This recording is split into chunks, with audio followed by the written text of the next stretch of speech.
me personally and thousands of people alongside with me to increase the level of awareness of what's going on in this world. Because I think that this world really needs to be untangled. What do you think, Sunny? I do. And I deal a lot with how we balance our activism, our own hearts, and what we do with being able to keep our peace of mind. So, for example, what do we do when it comes to the political situation or the environment? Or if we're in a restaurant and we see someone kicking a dog next to us, do we just say, the world will take care of it, God will take care of it? Or do we step in? So when do we do that and when do we not? And how do we keep our spiritual marbles organized in the process? Excellent. So we have with us, as you know, Sunny Chase. Sunny, thank you very much. Thank you for being with Expansion Network today. For having me. I'm so excited to be here. We've been blessed, or I've been personally blessed, of co-hosting with Sunny. Literally, I don't know, tens of interviews with amazing people, yes, including a lot of different celebrities. Dr. Sue Morter being one of them. Yes. Anita Sanchez we have had together. Absolutely. Who else we have had together? Baptiste DePop, who did the Power of the Heart. Absolutely. And, Michel Pascal, many amazing people, and we've had such great conversations really tying into this and how do we use our heart? How do we use our gifts that we have? And what is ours to do? I have to say, Angel, with all of this that's going on in the world, sometimes I'm really upset, and I really don't know how to manage myself. Like I'm saying, my spiritual marvels, how do I keep, myself together? And what I've come to realize is that we all have something to do. We all have something to do, and none of us can do all of it, but we can all do something. And what makes sense? What is sort of in our lane? Maybe we stretch a little bit, but we don't have to go to the ends of the earth to do something, because there are things in our backyard that we can also work with. Some people are meant to do things internationally, and some people are really meant to do community things, and everything in between. Exactly, and most of, or part of the wisdom that actually Sunny brings to the world, brings it through the first ever spiritual magazine in the country. Yes. Whole Lifetimes, right. It is the longest running conscious magazine in Los Angeles for sure. And it is, as you say, it's the longest running one in the country. 50 years we're coming upon. So, so it's a great opportunity in the magazine to be able to share ideas about what is really important to Los Angelinos, the angels of Los. Absolutely. And beyond. Right now, we were talking before this interview, we were talking about what's going on right now in the world and what's going on specifically in the country. We just, had a conversation about people that are actually living on a completely different dimension, which is the prison, yes, which is, the prisons in this country. And there's a lot of things happening in that world, and you are particularly concerned I am. about this subject matter. Would you share with the audience why that's the case? I really am, and I love to myth bust. And many people in America, for some reason, in America, we have a punitive vibe about it. We really feel like we must really punish our people. We're in countries like Norway, Sweden, even in Germany, although it's questionable there's some amazing ways that people put people in their prison, and they have dignity, have four walls that are not cages. They're solid walls, like little apartments. They have such dignity, and they come out, and yes, they paid their dues to society. And this is especially in the case they're not dangerous to themselves or others. So these are crimes that most people are in prison for. So they're not in any place of endangering, as they say, themselves or others. And so when they come out, they are still having their dignity intact, and they have a recidivism rate of about 3%. And in America, we put our people in cages, and the recidivism rate is astounding. And so in Los Angeles, the largest jail system and population in the fill in the blank. Wow. Tell me, what do you think it is? The I don't know. county? The world. The world? The world. Wow. And it's also set up as the largest mental institution in the country. However, no one there, or almost no one, I don't like to use superlatives, is set up to be able to handle people who have medical issues, who have mental issues.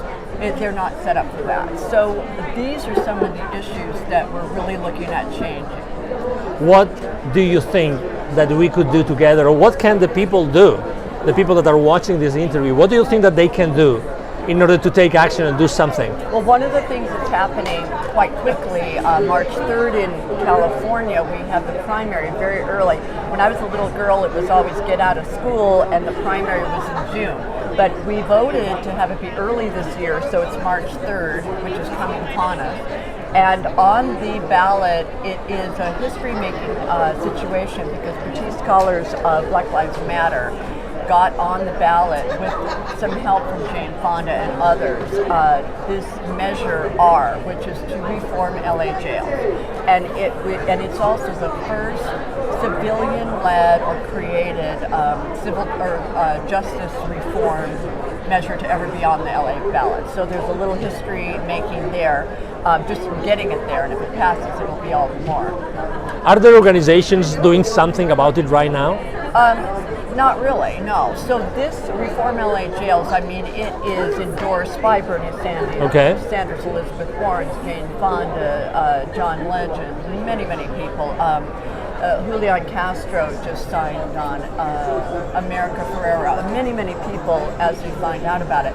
And what this really is for is we spend $1 billion with a B dollars a year in Los Angeles, not California or America, in Los Angeles on our jail system. Wow. And it's completely, how shall I say, the money should be spent in such a wiser way. So what this bill does, or this measure, will reappropriate the money so that people can actually, so that there will be mental institutions that are created, and the people who are in jail who have mental illness should be there, not in jail. So that's one thing.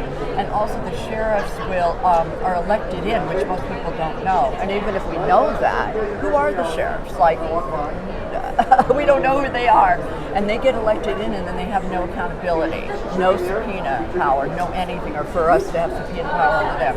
So there will be a civilian oversight committee that's created, the COC, that will have the power to investigate, subpoena power, all that, to keep the sheriffs accountable and to keep them doing what they're meant to do, which is keeping the inmates safe and not endangering them. Thousands of shootings have happened in the last decade from the sheriffs, on the inmates. So this is just a lot of real, it makes sense sort of situation. Wow.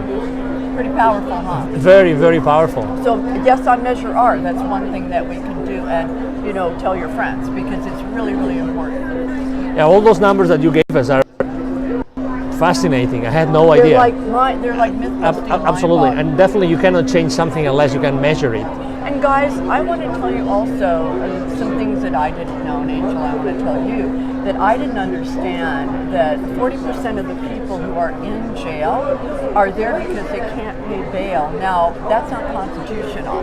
We're not allowed to keep people who are not convicted of a crime behind bars. That is in the Constitution. We're not allowed to do that. But we do that, and the bails are very, very high for a lot of people. They can't pay the bail. So they will stay in jail for 9 months, 10 months, 12 months, before their date is even set.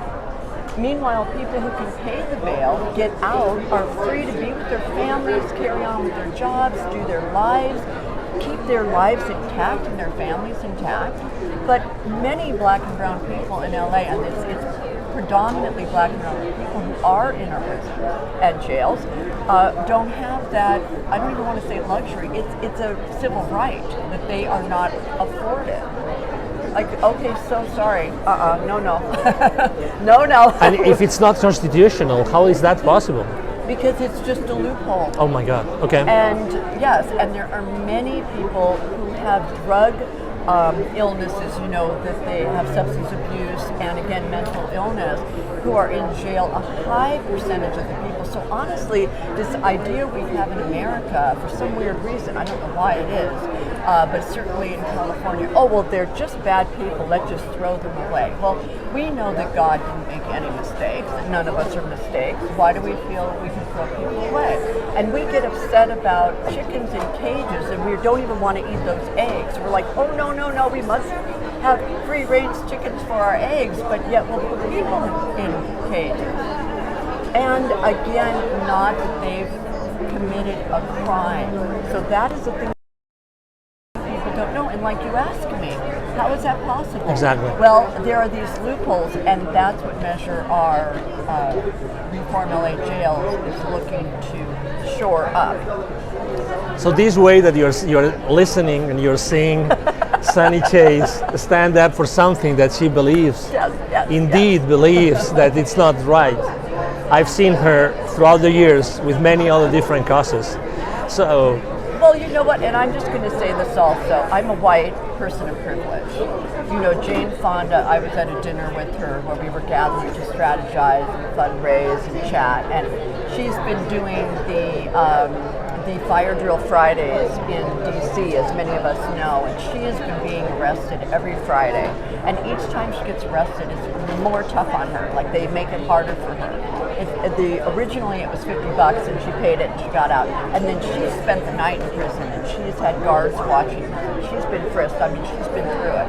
And she will say, I am a person of privilege. I am a white person and I'm famous. And I cannot even imagine what it's like for people here or not. And so I stand up, Angel, because I am a white person. And I know that the white people created this, and so I feel that I should be part of the solution. I really do. Of course. I'm in a lot of places. I'm working on the campaign, and I'm going to barrios. I'm going to all different kinds of places. I'm the only white person there. They're saying, oh my goodness, little white girl, aren't you afraid to be here? It's like, well, I'm just doing it because I want to knock on doors. And I want people to know what we can do. Thank goodness, with so much that happens in the world where we feel unempowered. And I know we all have those feelings sometimes of futility, like, oh my goodness, there's so many problems. What can we do? And we, again, like I was saying in the beginning of the conversation, we can do what we're invited to do. And I was invited to do this, and then I just jumped on the raft, and I'm paddling. Excellent. For people that want to know more about you and what you do and what you stand for. Well, yes. What would be the best way to connect with you? Oh my gosh, I love that question. What do I stand for? I like that one the best. Let's see, the best place to get me is Sunny Chase, Sunny like the day, and CHAYES. And that would be Twitter, all of the social media things, at hashtag all of that. And then Whole Life Times, you can find me there, and you can send me emails at sunny at let'simagine.live. And sometime with you again. Absolutely. That's going to happen. Awesome. Yes. Thank you. Thank you very much, Sunny, for being with us today. Thank you. Absolutely. It's been an absolute pleasure. And again, for everybody, thank you very much for listening to us, for watching this interview. I'm sure that you will be connecting with Sunny soon, because we definitely need everybody. We need everybody, and we are here. This is Angel Vivo with Expansion Network, accelerating the consciousness of humanity. Thank you for being with us today.